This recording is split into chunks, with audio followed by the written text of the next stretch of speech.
believe every parent, every employer, every teacher, every healthcare worker, every friend, and honestly, every human being needs to hear.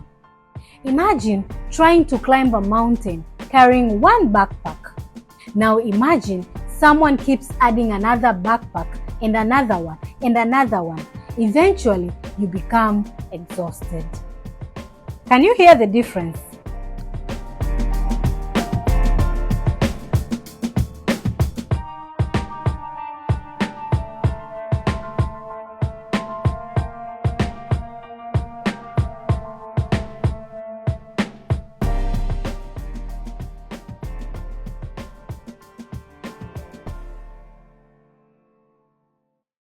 Hello everyone, and welcome back to another episode of Behind the Smile, a place where we have honest conversation about mental health, the stories we rarely tell, and the lessons that help us build healthier lives and healthier communities. My name is Dr. Michelle Nicole, and I am your public mental health doctor. Thank you for choosing to spend the next few minutes with me. Today's episode is one that I believe every parent, every employer, every teacher, every healthcare worker, every friend, and honestly, every human being needs to hear.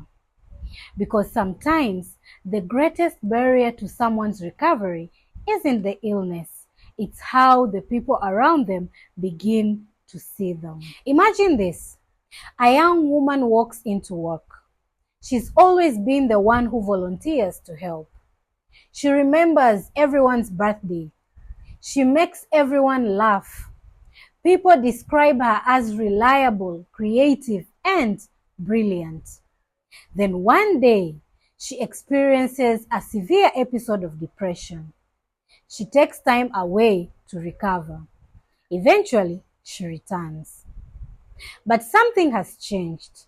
Not because of the depression, because of how everyone now looks at her.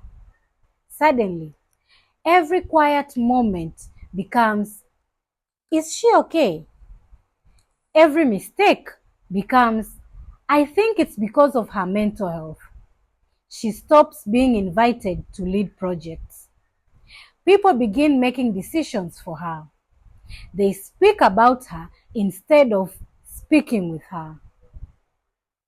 And without realizing it, they slowly erase the person they once knew. She's no longer seen as Sarah. She's seen as the one with depression. Now, imagine a different scenario, something different. Imagine another workplace where the same diagnosis, the same recovery journey, but instead of people asking, can she still do this? People started asking, what support would help her succeed? Instead of assuming weakness, they recognize strength. Instead of focusing on limitations, they remember everything she brought to the team before she became unwell. The diagnosis is acknowledged, but it doesn't become her identity. Can you hear the difference? Nothing about the diagnosis changed. Only the way people chose to see her. And that changed everything. Now, before you think this story is only about workplaces, think about our families. Think about schools. Think about churches and communities.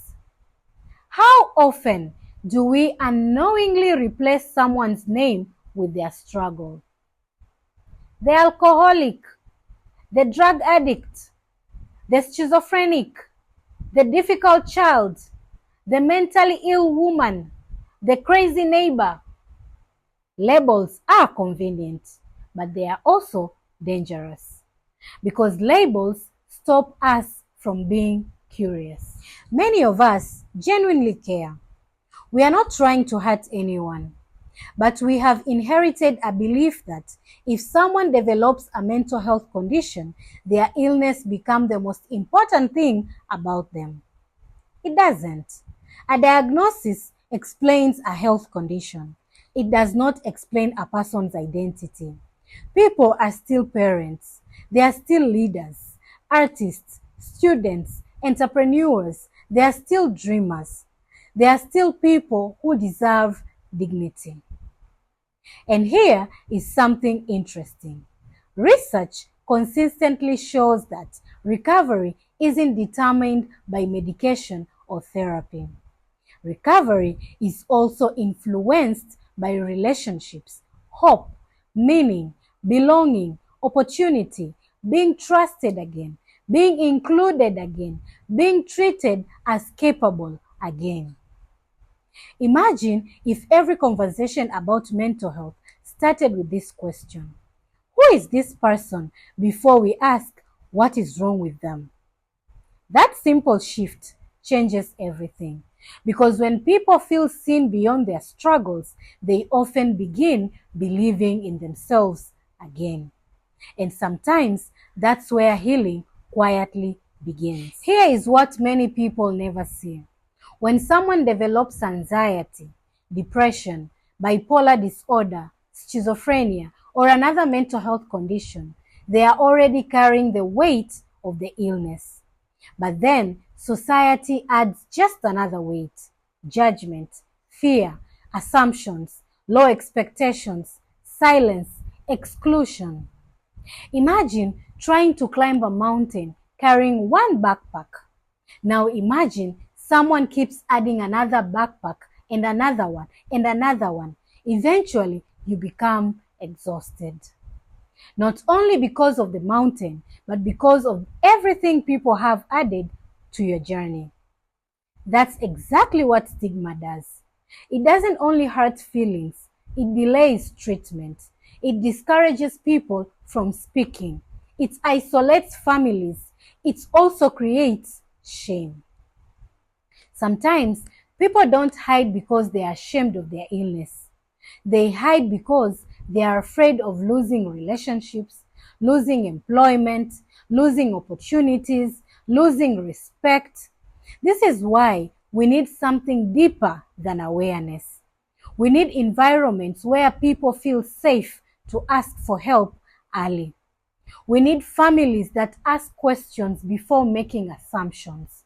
We need workplaces that support people before they reach burnout.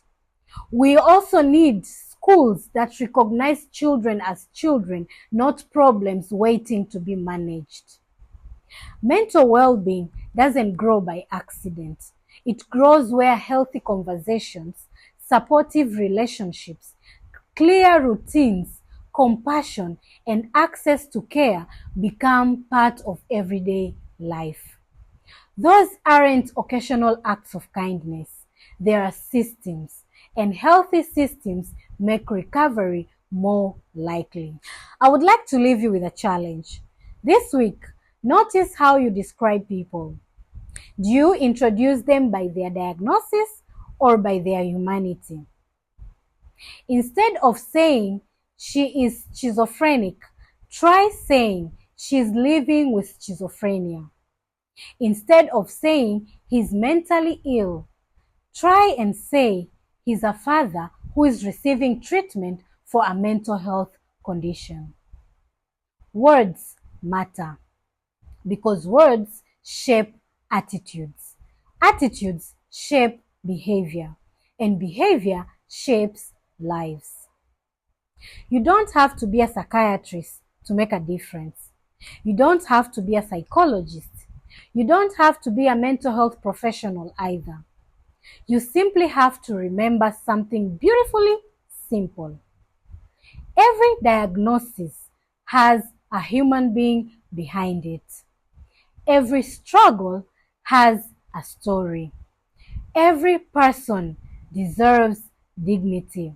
And every one of us has the opportunity to become someone who helps another person feel seen instead of judged. Imagine the kind of communities we could build if more people chose curiosity over assumptions, compassion over labels, connection over stigma. That's where change begins. One conversation, one family, one workplace, one community at a time.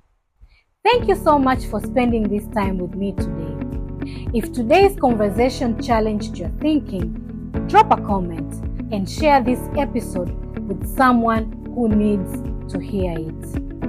And if you're an organization, school, or community looking to create environments that genuinely support mental well-being, not just through awareness, but through practical systems that help people thrive, I would love to partner with you. Until next time, remember, behind every smile is a story, and behind every diagnosis is a person worth seeing.